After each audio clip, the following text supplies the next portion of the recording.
Oke, perkenalkan nama gue Albert Benadus Christian Rambing. Gue mahasiswa Polimedia Negeri. Umur 22. Waktu kecil itu gue berasal dari panti asuhan di Keramat letaknya. Nah, gue itu masuk panti asuhan itu berawal dari pertama itu bokap gue kena penyakit stroke. Nah, terus dia itu lama-lama sekarat dan pada akhirnya finansial keuangan gue melemah. Terus akhirnya gue dimasukin panti asuhan oleh nyokap gue. Seminggu di panti asuhan. Nah, baru di situ ya gue mulai berbaur. Gimana ya, buat awal pertama kali masuk tuh kayak ada yang berbeda gitu di panti asuhan ini. Soalnya kayak pertama itu gue masuk itu ada something gitu loh, kayak tanda kutip kayak gue masuk itu ada toa berbunyi yang istilah kata kayak untuk anak lama jangan pernah ganggu anak baru dulu. Nah, berarti kayak ada sesuatu nih, ada apa nih di panti asuhan ini. Di panti asuhan itu ternyata selang seminggu itu, masa uji coba seminggu itu, tiba-tiba maksudnya udah setelah dari masa uji coba itu, gue baru ditarik tuh. Dibawa ke WC, ternyata ada penataran. Jadi anak panti aja ada penataran. Gimana jadi mahasiswa? Nah, gue di situ di dalam WC gue dipukulin, diinjak-injak. Ya sama anak-anak lamanya gitu loh, senioritasnya kayak tinggi banget di situ. Gua masuk panti asuhan itu juga nggak sendiri. Gua awalnya berdua sama abang gua. Yang sebelumnya dia sama gua, terus lama-lama dia berpisah gitu loh. Mungkin karena dia nggak kuat di panti asuhan itu. Karena kalau gua ceritain itu panti asuhan gua itu keras banget. Soalnya isinya itu tuh bukan kayak anak-anak kecil pada umumnya, tapi anak-anak berandalannya kayak liar, yang istilah katanya orang tuanya nggak ada tapi dia hidup di jalanan terus menerus, terus dibawa ke panti. Tadinya kayak panti asuhan sosial gitu loh.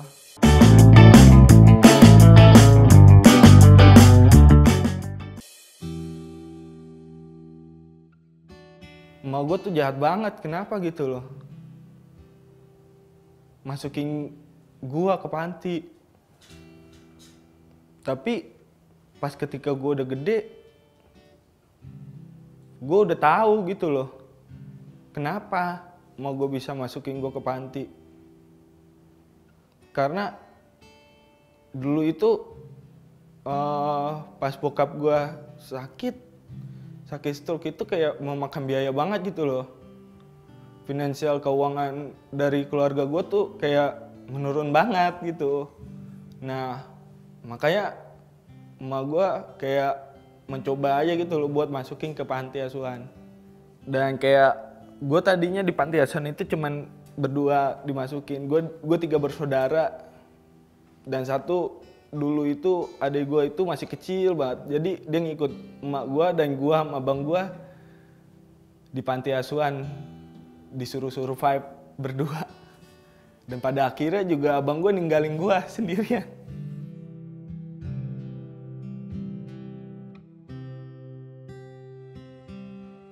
Ya kayak jahat banget itu loh. Kayak gue suruh berjuang sendirian. Dan orang tua gue kayak lah gimana gitu loh. Orang tua gue kayak nggak peduliin gue di panti asuhan, gue sendirian, abang gue dipindahin.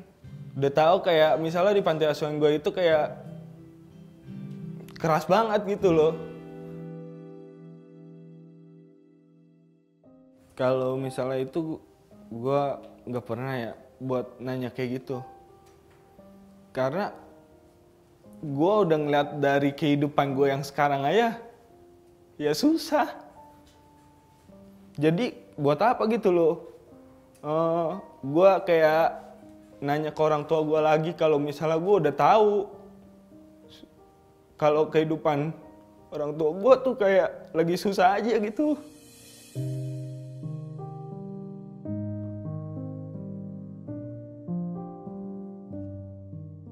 Kalau masalah adopsi itu tuh jadi kayak sebenarnya kayak gue sering main aja gitu loh ke rumah teman nyokap gue. Nah, gue kayak lama-kelamaan kayak dianggap anak sendiri gitu loh. Berawal dari situ, terus juga dia tadinya guru sekolah minggu, emak gue kenalan sama dia itu di sekolah minggu, terus gue diajak main ke rumahnya setiap hari. Akhirnya lama-lama dia kayak mau ngadopsi gue pas dia tahu kalau misalnya bokap gue pertama udah penyakitan, terus udah gitu gue kayak mau ditaruh di panti. Ya udah, makanya dia kayak kasihan juga gitu loh ini anak. Dari kecil tuh gue kayak selalu main di situ. Bahkan ketika gue yang udah di panti aja, ketika liburan gue mungkin nyempetin diri buat berlibur di tempatnya dia gitu loh, mami angkat gue. Jujur aja ya, masa kecil gue itu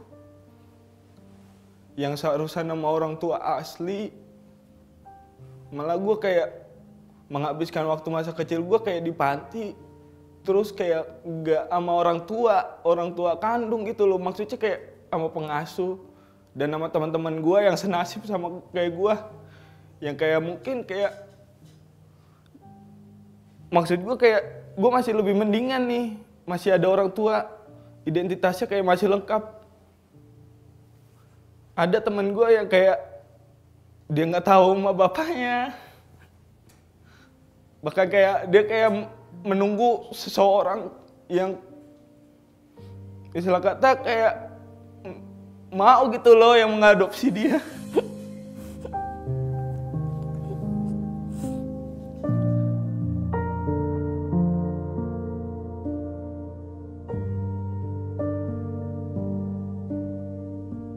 Kalau waktu kecil sih gue pernah kayak kecewa sama orang tua, tapi ketika gue udah dewasa kayak buat apa gitu loh kita kecewa ke orang tua kita, sedangkan orang tua kita tuh berjuang buat kita. Gue sih kayak lebih kayak bersyukur, berterima kasih gitu loh. Walaupun dulu gue kecil nggak bisa kayak selalu bareng sama orang tua, tapi gue masih bisa kayak menikmati pas gede. Kayak misalnya gue masih bisa tinggal sama orang tua gue, dia masih bisa kayak kasih makan gue, ngasih uang jajan, bahkan kayak bikin gue kayak gimana caranya buat menjadi orang lebih gitu loh. Kayak gue dikuliahin sampai sejauh ini.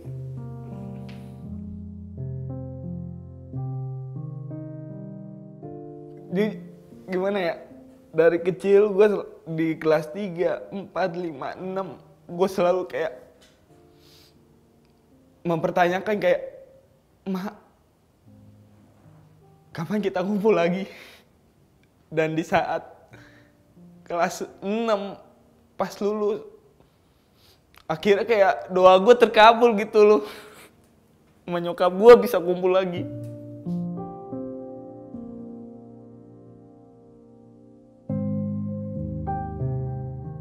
Di setiap harinya, di setiap detik kita punya mimpi. Bahkan cita-cita kayak tiba-tiba ganti, tiba-tiba ini pengen jadi tentara. Kayak kita punya mimpi banyak banget. Tapi setelah besar kita kayak gak tahu gitu loh patokan kita, apakah mimpi kita akan terwujud apa enggak. Semuanya pudar sih. Dan gue kayak lebih nikmatin aja, kayak ngikutin alur permainan kehidupan ini.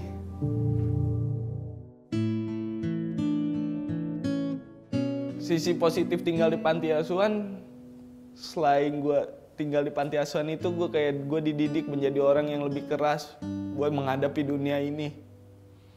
Karena kalau gue pikir-pikir di panti asuhan itu kayak masih dunia fiksinya. Ketika kita keluar dari dunia fiksi itu, kita ngeliat dunia asli jauh lebih kacau dibanding di panti asuhan. Dan gue kayak seandainya saat ini gue masih bisa tinggal di panti asuhan, gue lebih baik tinggal di panti asuhan. Buat teman-teman gue yang istilah kata lu nggak punya orang tua, lu tuh jangan pernah bersedih. Kenapa gue bilang kayak gitu?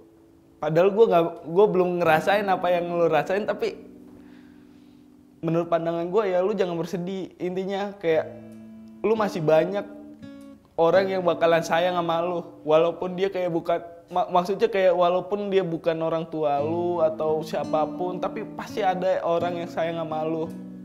Pasti ada yang bakalan mau jadi keluarga lu.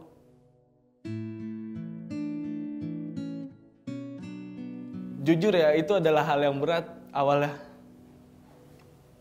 Tapi kembali lagi kata seseorang, lu harus bisa berdamai sama diri lu sendiri.